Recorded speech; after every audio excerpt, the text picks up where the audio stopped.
सखी का सखी देखा तही बड़ी मगन हो, बड़ी खुश हो, का बात हो? ला बतावत है तोके काहे खुश है। सुनावा। लागे यही राजा आज बोला ता कोयलिया, लागे यही राजा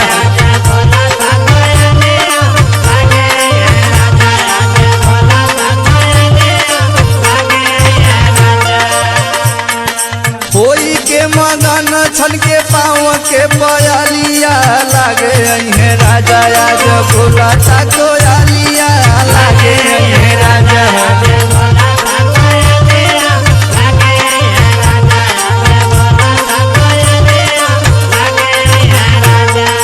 तो ई बात बा। हाँ ई बात बा सखी। और सुनावा। सुना।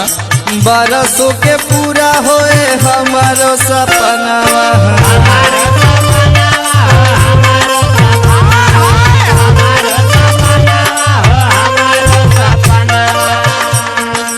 आई है बखरिया आज हमारो सजना,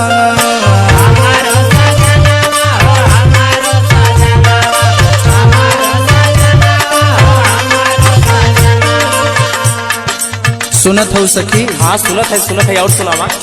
बरसों के पूरा होए हमारो सपनावा, आई है बखरिया आज हमारो सजनावा, अखिया में काजल दिहनी ओठे ओठा लालिया, लागे है राजा आज बोला ता कोयलिया, लागे है राजा आज बोला ता कोयलिया, लागे है राजा आज बोला ता कोयलिया, लागे है राजा।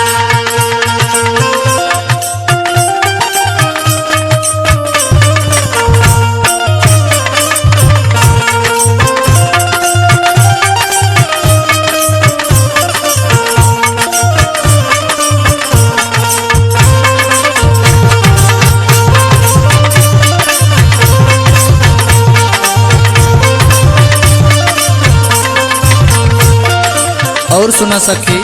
सुनावा तोहरे खुशी ठिकाना ना आई बे। हाँ सुना। रची रची बनाए बाटी सखी हो भोजन,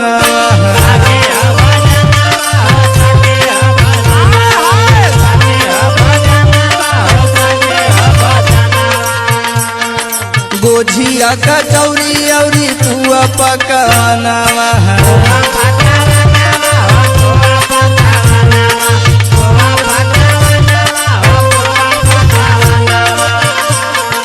रची रची बनाए बाटी सखी।